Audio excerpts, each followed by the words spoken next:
The last normal day on Earth was a Tuesday. Dr. Sarah Chen would remember that detail with crystal clarity, how the autumn sunlight had streamed through the windows of the Europa Research Center in Antarctica, how she'd been complaining about the coffee machine being broken again, and how the initial signal from the Jupiter Moon Station had seemed like a routine data burst. But it wasn't routine, not even close. Dr. Chen. Marcus Young's voice cracked over the facility's intercom. You need to see this. Now. She found him in the primary monitoring station, his dark skin ashen as he stared at the incoming feed.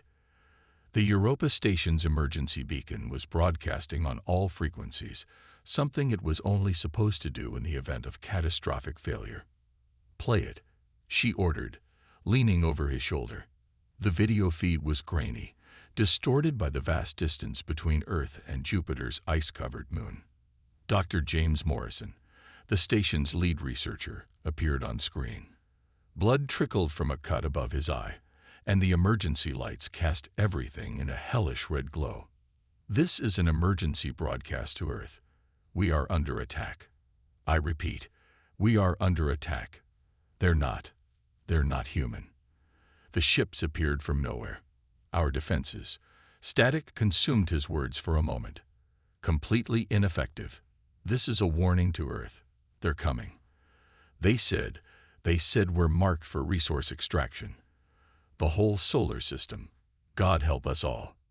The transmission cut to black. Sarah felt the coffee cup slip from her nerveless fingers, shattering on the floor. Nobody moved to clean it up. Get me the UN Space Command, she whispered. Then, louder, get me UNST now. The next 48 hours passed in a blur of emergency meetings, classified briefings, and mounting dread. The Europa Station had gone completely dark. Long-range telescopes caught glimpses of massive objects moving through the solar system, their configurations unlike anything human engineers had ever designed. Military installations worldwide went to DEF's Yuan-2. Civilian defense protocols, dusty from decades of disuse, were hastily activated. The public wasn't told everything. Not yet, but they could sense something was wrong. Stock markets plunged. Religious leaders called for prayer. Conspiracy theorists had a field day. Sarah found herself pulled into high-level meetings, trying to explain everything they knew about the Europa Station's final transmission. It wasn't much. The technology gap is severe, she explained to yet another room full of grim-faced military officers and politicians, based on their ability to cross interstellar distances and their weapons capabilities. We're looking at a civilization potentially thousands of years ahead of us. So we're helpless, someone asked. Sarah thought about that. About all of human history, about how humanity had survived ice ages and plagues and their own destructive tendencies, about how they'd clawed their way up from caves to the stars through sheer determination and creativity. No, she said firmly. Different doesn't always mean better.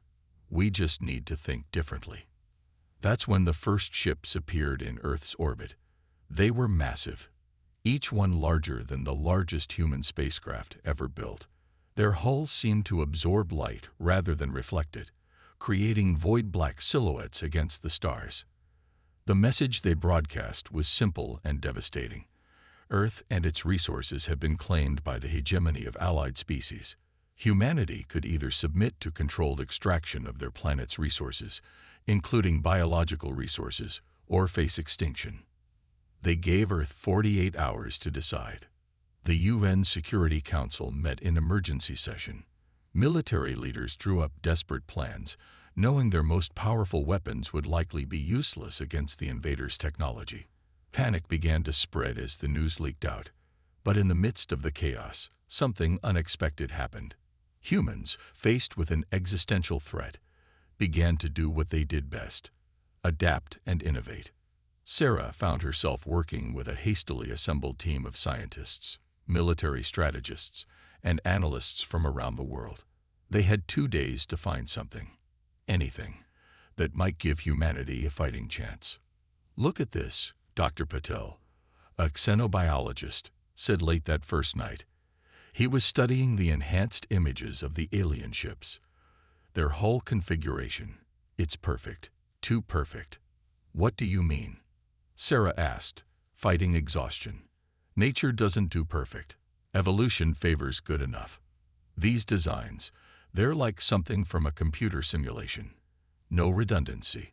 No adaptation for unexpected conditions. Sarah felt something tickle at the back of her mind. A possibility. A human solution to an alien problem. As the deadline approached, Sarah and her team worked frantically to develop their theory into a plan. They had one shot at this. One chance to prove that humanity deserved its place among the stars. The clock was ticking. And somewhere above them, in the cold vacuum of space, humanity's would-be conquerors waited for an answer. They were about to learn why you should never corner a species that had survived everything its own planet had thrown at it for millions of years. Humanity wasn't just going to survive. They were going to teach the galaxy a lesson about underestimating Earth. Dr. Sarah Chen stared at the holographic display, watching the perfect geometric patterns of the alien vessels rotate in 3 dimensions. Around her, the underground facility beneath the Atacama Desert hummed with activity as the world's brightest minds worked against time.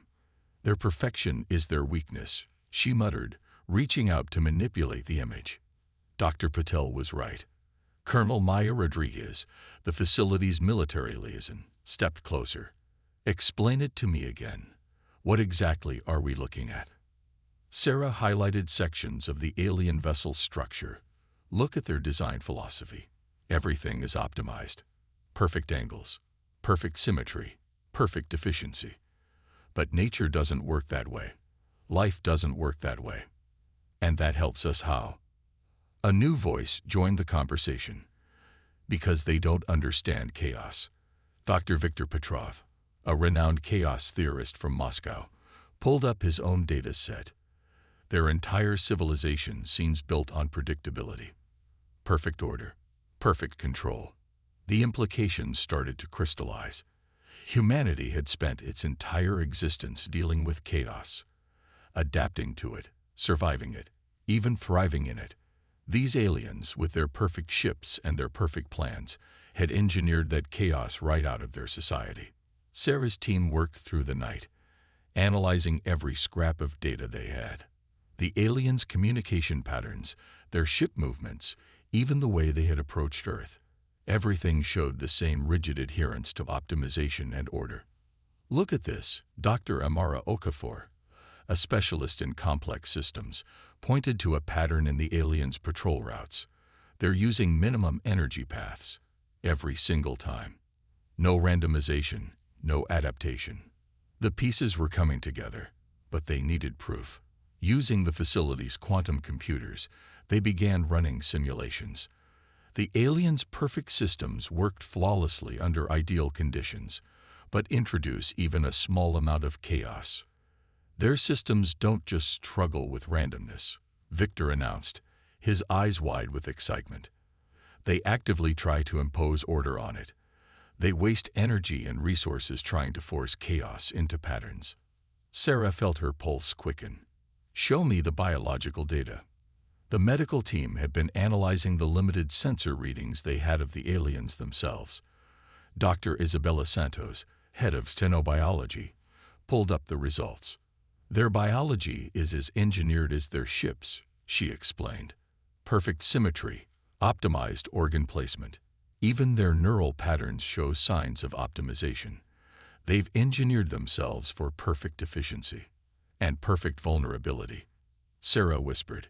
They've eliminated their ability to handle the unexpected. The team worked frantically to develop their theory into a practical defense. They needed something that would exploit this weakness, something fundamentally unpredictable that could overwhelm the aliens' rigid systems. The answer came from an unexpected source. Dr. Raj Patel had been studying Earth's weather patterns when he noticed something. Look at this. Their ships actively avoid our storm systems. They're not just being cautious. They're treating natural weather patterns like they're dangerous. Sarah felt the final piece click into place. Because to them, they are dangerous. Weather is chaos incarnate, unpredictable, complex, impossible to fully control. The plan that emerged was audacious, insane even, but it played to humanity's strengths, their ability to adapt, to embrace chaos, to thrive in uncertainty. "We can't match their technology," Sarah explained to the assembled military leaders. "But we don't have to. We just need to introduce enough chaos into their systems to force them to adapt. And adaptation is something they've engineered out of their society." Colonel Rodriguez leaned forward. "What exactly are you proposing?" "We're going to give them chaos. Pure, human chaos. We're going to show them why evolution favored adaptation over perfection. The plan would require resources from every nation, coordination on a scale humanity had never achieved before." But as Sarah looked around the room, she saw something that gave her hope. Human diversity in action. Every person there was different. Different backgrounds, different approaches, different ways of thinking. That diversity, that wonderful human chaos, was about to become their greatest weapon. As the team began to implement their plan, Sarah found herself thinking about the coffee machine back in Antarctica, how its imperfections, its occasional breakdowns, had been a source of frustration. Now she understood. Those imperfections were what made it human, what made it real. The aliens above them had no idea what was coming. They'd evolved beyond chaos, beyond adaptation. But in doing so, they'd evolved beyond the very thing that made life resilient. Humanity was about to remind them what they'd lost, and the galaxy would never be the same. The launch countdown echoed through the Atacama facility as Sarah Chen watched the final preparations on multiple screens. Around the world, similar scenes played out as humanity prepared to execute the most ambitious plan in its history. "Weather control stations report ready," Colonel Rodriguez announced, her voice tight with tension. "All seating platforms are in position." The plan was elegantly simple in concept, terrifyingly complex in execution. Humanity couldn't match the aliens' technology, but they could turn Earth itself into a weapon. Not through conventional means, but by weaponizing the very chaos the hegemony feared. "Satellite network is green," Dr. Victor reported from his station. "Quantum entanglement communicators are stable. The aliens have positioned their ships in a perfect geometric pattern around Earth, a display of their technological superiority that was about to become their greatest vulnerability. Each ship maintained its position with absolute precision, coordinating through what they'd discovered was a highly structured, predictable communication network." "Message from the hegemony," Dr. Santos called out. "They're demanding our answer." Sarah nodded to Colonel Rodriguez, who gave the signal. Across the globe, thousands of weather control stations activated simultaneously. It had taken every weather satellite, every climate control device, and technology borrowed from both terraforming research and experimental atmospheric processors. "Beginning Phase 1, Sarah announced, initiating atmospheric disruption. The plan didn't target the alien ships directly. Instead, it began changing Earth's atmosphere in subtle, cascading ways. Thousands of carefully calculated butterfly effects, each one insignificant alone, but devastating in concert. First weather pattern changes detected, someone reported. Storm systems are forming outside predicted parameters. On the main screen, they watched as Earth's atmosphere began to shift. The aliens' perfect models, designed to predict and account for Earth's weather patterns, started to fail. Small errors compounded. Chaos, beautiful human chaos, began to spread. "They're responding," Victor called out, attempting to compensate with their field generators. Sarah allowed herself a grim smile. Just as predicted. Launch Phase 2. Across Earth's oceans, hundreds of submarines and underwater facilities activated electromagnetic pulse generators. Not aimed at the alien ships. Their shielding was too strong for that. But at the ocean itself, changing conductivity patterns, disrupting the natural electromagnetic fields that the alien sensors relied on for their perfect positioning. Multiple ships showing signs of stress, Dr. Paddle reported. Their formation is beginning to fluctuate. The aliens' response was predictable. They increased power to their stabilization systems, trying to force order back onto the chaos. But that only made them more vulnerable to Phase 3. Quantum Network is detecting the strain, Victor announced. Their ships are consuming exponentially more energy to maintain position. Sarah watched as the alien fleet's perfect formation began to waver. Their ships, designed for absolute efficiency, had no way to handle the cascading chaos of Earth's manipulated atmosphere. Every attempt to impose order only created more chaos. "They're launching probes," Rodriguez reported tensely, "trying to map the disruptions." "Now," Sarah ordered, "Phase 4.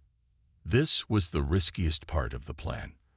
Around the world, human satellites began broadcasting seemingly random patterns of electromagnetic noise. Not attacks, but pure information chaos. The alien ship's sensors, desperately trying to map and predict Earth's increasingly chaotic behavior, began to overload. Multiple ships showing critical power fluctuations, Santos called out. Their neural networks are throwing errors trying to process the atmospheric data. The aliens' perfect systems, optimized for efficiency, had no defense against unpredictability. Their ships began to break formation, their crew overwhelmed by sensor data that refused to resolve into comprehensible patterns. "Message from the Hegemony flagship," Rodriguez announced. They're requesting a ceasefire." Sarah leaned forward. "Show me their ship status." The data told the story. The alien vessels, burning through power trying to maintain order in a sea of chaos, were approaching critical levels. Their crews, bioengineered for perfect efficiency, were experiencing severe neural stress from their inability to predict and control their environment. "Send our response," Sarah ordered. "Tell them we'll discuss terms once they withdraw beyond lunar orbit." As the alien ships began a ragged retreat, Sarah felt no triumph. This wasn't a victory won through superior firepower or technology. This was a victory won through understanding. Understanding that sometimes the ability to adapt to chaos was more powerful than the ability to impose order. The hegemony had engineered themselves into an evolutionary dead end, pursuing perfection at the cost of adaptability. Humanity, with all its messy, chaotic imperfection, had just proved that there was strength in disorder. "Dr. Chen," Rodriguez said quietly, "what do we do when they come back?" "They'll adapt eventually." Sarah watched the alien ships disappear into the darkness of space. "That's exactly right, Colonel. They'll have to adapt. And when they do, they'll have learned something important about humanity and about themselves." The first battle was over, but the real challenge was just beginning. Humanity had shown the galaxy that they weren't just another primitive species to be conquered. They were chaos incarnate, evolution's answer to the question of survival. And the galaxy would never be the same. 3 months after Operation Earthlight, Dr. Sarah Chen found herself in an unexpected position, preparing to board an alien vessel, not as a prisoner or a target, but as Earth's chief scientific representative to the galactic conclave. The hegemony's retreat had caused ripples throughout galactic society. Earth's victory, achieved without advanced technology, had shattered centuries of assumptions about cosmic hierarchy and power. "Ready?" Colonel Rodriguez asked, adjusting her formal uniform. She'd been appointed as military liaison to the diplomatic team. Sarah nodded, trying to calm her racing heart. The shuttle that would take them to the neutral meeting ground, a massive space station at the L5 point, was unlike anything humans had built.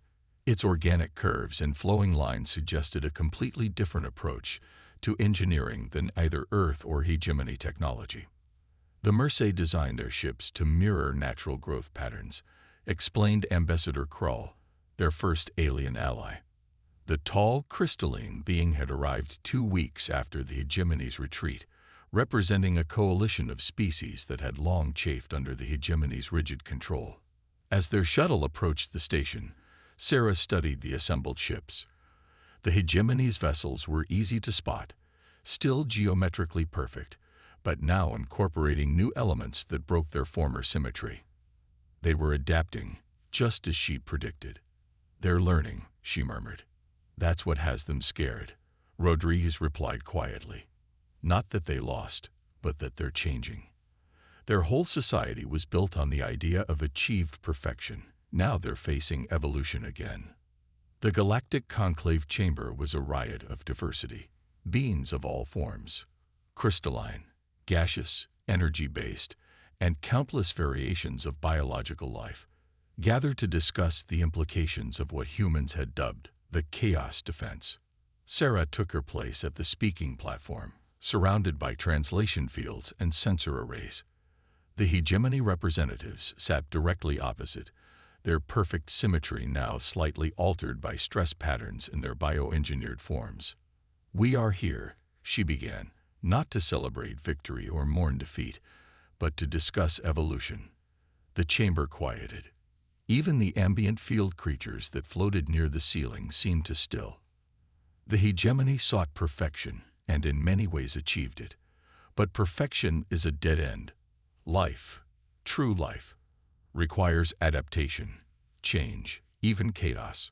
Earth didn't win because we were stronger or smarter. We won because we never forgot this fundamental truth. She gestured to the holographic display showing Earth's solar system. Our victory wasn't just about weather manipulation or electromagnetic chaos. It was about embracing uncertainty. Every species here evolved through countless challenges, countless failures, countless adaptations. That's not a weakness to be engineered away. It's the source of our true strength. The hegemony representatives shifted uncomfortably, but Sarah could see something new in their perfectly symmetrical faces: curiosity. "We propose a new kind of alliance," she continued, "not one based on technological superiority or perfect efficiency, but on diversity, on adaptation, on the kind of strength that only comes from facing chaos and learning from it." Ambassador Krell moved forward. "The Free Worlds Coalition supports this proposal. We have watched the hegemony's pursuit of perfection stifle innovation and natural evolution across the galaxy. Perhaps it is time for a new approach." Other representatives began to signal agreement. Species that had been forced to conform to the hegemony's standards of perfection saw an opportunity for change. The lead hegemony representative, their symmetry now noticeably disrupted by stress patterns, stood. "Our defeat at Earth was unexpected. But you are correct. We are adapting. Perhaps that is not something to be feared." Sarah felt hope bloom in her chest. This was what humanity did best, not just adapting themselves, but helping others embrace change. "The universe is chaos," she said softly. "But chaos isn't our enemy. It's the force that drives us to become better, to evolve, to transcend our limitations. Earth doesn't want to replace the hegemony's order with our chaos. We want to show you how to dance between the two." As the conclave continued, new alliances were formed. The hegemony began the painful process of reevaluating its fundamental principles. Other species, long suppressed by the demand for perfection, started sharing their own innovations and adaptations. And humanity, the upstart species that had turned chaos into a defense, found itself at the center of a galactic renaissance, not because they had the most advanced technology or the strongest weapons, but because they remembered something the galaxy had forgotten: the perfect strength of imperfection. Sarah looked out at the assembled species and smiled. The galaxy was changing, evolving, becoming something new, just as it should be.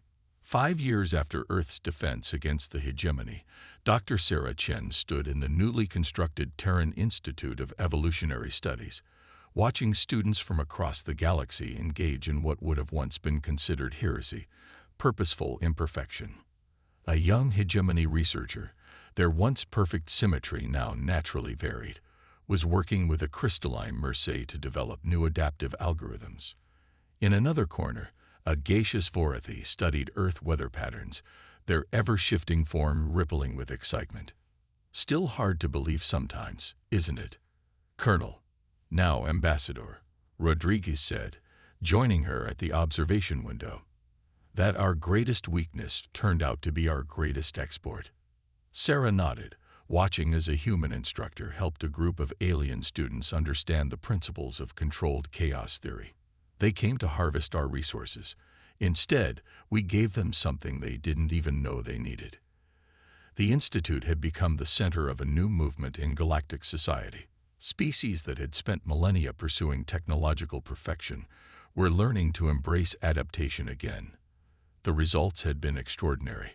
Latest reports from the hegemony worlds, Rodriguez said, passing her a data tablet. Their productivity is actually increasing, now that they've started allowing for natural variation in their processes. Who would have thought? Sarah smiled, remembering the perfect, sterile ships that had once threatened Earth. Now, hegemony vessel designs incorporated organic elements, their once rigid patterns flowing with new life and possibility. Dr. Chen, a voice called out. It was Ambassador Krull, their crystalline form shimmering with embedded imperfections that would have been considered flaws 5 years ago. Now they were marks of distinction, showing their willingness to evolve.